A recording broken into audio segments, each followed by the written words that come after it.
नमस्कार। Headline 24 news में आप सभी का स्वागत है और मैं हूं आपके साथ भारती लूधी। आइए बढ़ते हैं खबरों की ओर। बालाघाट के पत्रकार मिलन आनंद से हेडलाइन 24 ने की चर्चा। पुलिस अधीक्षक के ऊपर किया मानहानि का दावा। आखिर क्या है पूरा मामला, आइए जानते हैं उन्हीं की जुबानी। 2025 अप्रैल का महीना, वो महीना भूले से भी नहीं भुलाया जा सकता, क्योंकि मीडिया की सुर्खियाँ बटोर रही थी। बालाघाट के तमाम क्षेत्र के जो मिडिया है, चाहे मध्य प्रदेश की बात करें, तमाम मीडिया में एक ही खबर चल रही थी मिलिंद आनंद को लेकर कि किस प्रकार उन पर पुलिस प्रशासन ने कथित पत्रकार कहा था, किस प्रकार इस बात से लेकर मिलिंद आनंद जी नाराज हुए थे। उन्होंने पूरा सनसनीखेज मामला बताकर इस मामले को लेकर अब उन्होंने मानहानि का नोटिस भी दिया है अधीक्षक महोदय को। आज वो हमारे साथ मौजूद है, हम उसे जानना चाहेंगे कि आखिर ये मानहानि का नोटिस आपने क्यों दिया है और आपके जिस प्रकार उन्होंने कथित पत्रकार और अड़ीबाज पत्रकार कहकर संबोधित किया, इसी बात से नाराज होकर उन्होंने ये नोटिस दिया है या अन्य कोई बदला लेने की भावना से ये नोटिस दिया? सर, किस प्रकार की नोटिस दिया? पुलिस अधीक्षक महोदय ने प्रेस वार्ता में मेरे खिलाफ अनुग्रह बातें कही थी और वो सारी मीडिया में, समाचार बड़े अखबारों में और इलेक्ट्रॉनिक मीडिया में सब में प्रकाशित की गई। और उस मीडिया प्रकाशन को, वो जो उन्होंने कहा था उसके वीडियो को सभी लोग, मेरे जो परिचित के हैं, मेरे विरोध में जो समाचार में छापता हूँ, वो लोग जो हैं वो लोग अब वायरल कर रहे हैं। मेरे रिश्तेदारों लोगों ने भी मुझे बहुत सारी चीज़ें टोकी कि पुलिस अधीक्षक महोदय अगर ऐसी बात कर रहे हैं तो हो सकता है वही सही हो। तो सवाल ही उठता है कि आपके जो लेटर है पत्रकारिता का जनसंपर्क विभाग में, यह कलेक्टर महोदय जो आपने नहीं दिया था?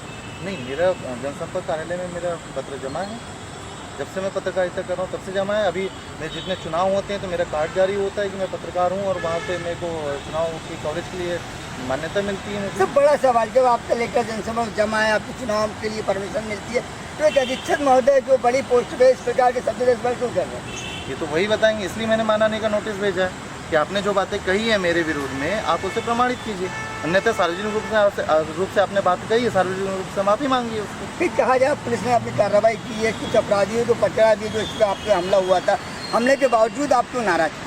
नहीं, जो अपराधी पकड़े गए हैं, हमलावरों को जो थे वो तो पकड़े गए, मगर हमला करने का जो षड्यंत्र है, मेरे हिसाब से वो मुख्य षड्यंत्रकारी अभी भी नहीं पकड़ाया, क्योंकि जिसे मुख्य षड्यंत्रकारी पुलिस अधीक्षक महोदय बता रहे हैं उससे मेरा कोई लेना देना नहीं है। मैंने कोई शिकायत नहीं करा, मेरे उससे कभी बातचीत नहीं हुई, फिर वो षड्यंत्रकारी कैसे हुआ?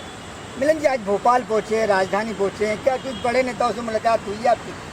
हमने कोशिश की है, बड़े नेताओं से मुलाकात हुई है, अधिकारियों से भी मुलाकात हुई है, PHQ में भी हमारी बड़े अधिकारियों से भी मुलाकात हुई है, बट नेताओं से भी हमें बात हुई है, उससे मिलने की कोशिश अभी भी जा रही है। सर, धान तस्करी का हम जो मामला आपने उठाया, बड़ी बेबाक तरीके से उठाया था, उससे बुठला कर आपके ऊपर हमला हुआ है, क्या उस पर आप पाबंदी लगी धान तस्करी? पाबंदी तो नहीं कह सकते, मगर हाँ बहुत हद तक उसमें कंट्रोल हुआ है, बहुत हद तक अब तस्करी कम हो रही है और सरकार भी चौकन्नी हो गई और अधिकारी भी चौकन्ने हो गए, तो जिसमें रोक पाने में बहुत हद तक सफल हुए हैं। सर, क्या लगता है पूरे मामले को लेकर मोहन यादव जी से मुलाकात करेंगे मुख्यमंत्री? हमने कोशिश पूरी की, मोहन यादव जी से हमने तरह समय भी मांगा, पर अब उनके कार्यक्रम शेड्यूल ऐसे हैं। अभी भी हमारा कोशिश जारी है कि अगर उनसे मुलाकात हो जाए, अगर जैसी मुलाकात होती तो हम जरूर विषय को रखेंगे। सर, प्रदेश में तमाम पत्रकार संगठन चल रहे हैं, क्या उन संगठनों से आपने मांगे रखी?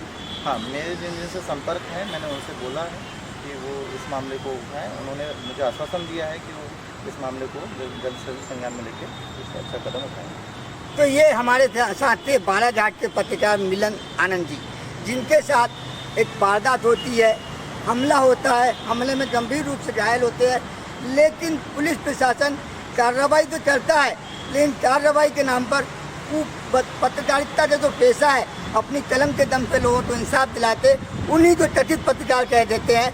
वास्तव में जिम्मेदार अधिकारी इस प्रकार के शब्दों का जब इस्तेमाल करता है तो हमारे आत्मसम्मान को ठेस पहुँचती है और ये ठेस सम्मान के साथ साथ तमाम उन पत्रकार। फिलहाल के लिए इस खास खबर में इतना ही। देश विदेश की तमाम बड़ी खबरों को जानने के लिए देखते रहें हेडलाइन 24 न्यूज। नमस्कार।